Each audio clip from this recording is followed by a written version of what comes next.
Log entry. You know what? It doesn't matter. My name? That doesn't matter either. All that matters is that somehow I'm still breathing, and I'm recording this, because the systems are dead. Everything's gone. If this log actually survives, it's not a warning.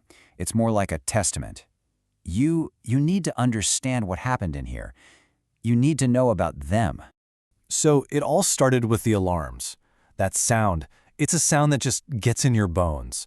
You know, the emergency lights started strobing, just painting everything in this horrible pulsing red.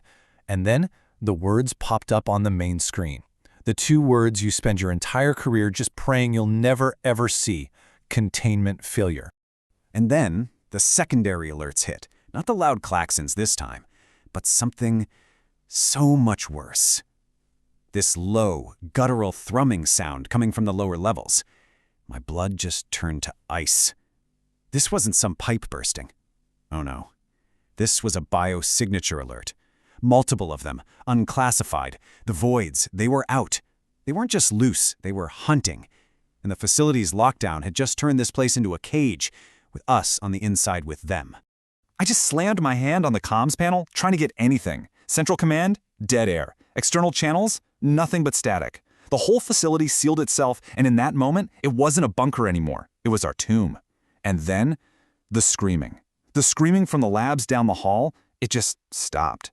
And that was the most terrifying part. Not the noise, but the sudden, absolute silence that came after it. We were completely alone, totally trapped. Just when I thought it was all over, this memory just flashed in my head from a high-level briefing a while back. It was just a single slide, projected in this dark room with that exact quote on it. It was for some contingency plan. A ghost story, really. A protocol buried so deep in the black files it was basically a myth. And right then, cutting through that awful silence, came a new sound. Not the screaming chaos of a void, but something else. Something clean, precise. I snapped my head up, and there, past all the sparking consoles and the dying lights, a perfect circle of light appeared in the reinforced ceiling. No explosion, no tearing metal. It was being cut. A clean surgical incision. And it hit me. Whatever was making that sound wasn't trying to get out. It was coming in. Through that opening, 5 figures dropped down. They landed right in the middle of all the shattered glass and the bodies with a silence that was just wrong. I mean, they were in heavy combat gear, that black angular plating of Alpha-class suits. They shouldn't be that quiet. They didn't call out for survivors. They didn't even glance at the damage. They just stood there, all 5 heads turning in perfect unison, scanning the shadows. The very air in the room changed. The whole facility just went still. The hunted were gone. The hunters had arrived. Look, I've seen special forces. I know what they look like, how they move. This was different. They moved with this fluid, almost unsettling grace. Like panthers in a cage, just coiled energy waiting to be let go. And when the first of the escape voids came screeching out of the darkness, well, I was about to find out exactly what happens when they're finally let loose. The one with the blonde hair, he had this arrogant smirk. He steps forward first. Doesn't say a word, but his whole presence just screams, "I'm in charge here." That's Jack Barnes. To his right, another operative, Ken. He's just casually spitting a stream of tobacco juice, but it never hits the floor. Where it should land, reality just rips open. A tear of pure blackness, and a creature made of living shadow just unfolds itself out of it. Then there's Nassar. One second he's standing there, the next he's gone, replaced by this blinding whirlwind of razor-sharp glass that just shreds everything down the hallway. And the woman, Callista, she just erupts. No sound at all, just cold, gray fire that wraps around her body, twisting her shape into something straight out of hell. It was hypnotic. Absolutely terrifying. They weren't fighting the voids. They were dismantling them. It wasn't a battle. It was a cull. Like watching wolves tear through a flock of sheep.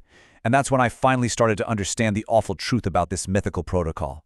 They didn't deploy a weapon system. They just unsnapped a leash. Task Force Void. Nova Hammer. TFVNH. I remember the name from that file. And the truth hits me like a physical blow. They aren't human. They're not fighting voids. They are voids. The same reality-shattering things we spent billions trying to contain, and now they're wearing our gear, following our orders. They just traded one cage for a collar, their freedom for the right to hunt their own. So, that's it. That's the Apex Predator Protocol. the final, desperate Hail Mary pass. On one side, you have the wild voids, unpredictable, uncontained chaos, the threat. And on the other, you have Nova Hammer, weaponized, directed chaos, the asset. Our leadership didn't invent a better way to cage the monsters. Oh no. They just found bigger monsters and pointed them at the old ones. Barnes is barking orders now, and the rest of them just melt into the darkness of the facility. I can hear the sounds of their work echoing through the vents. The shriek of glass, the roar of shadow. I'm safe, I guess. For now, anyway. But just standing here, in the ruins of my control room, I can't shake this one terrible thought. We haven't been saved.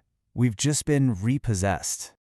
They call this team the Apex Predators, our last resort. But watching these things tear through this place, a place they were once locked up in, you just have to wonder. When you unleash your own demons to fight the ones at the door, who's really in control anymore? What is the real price of unleashing Nova Hammer? End log.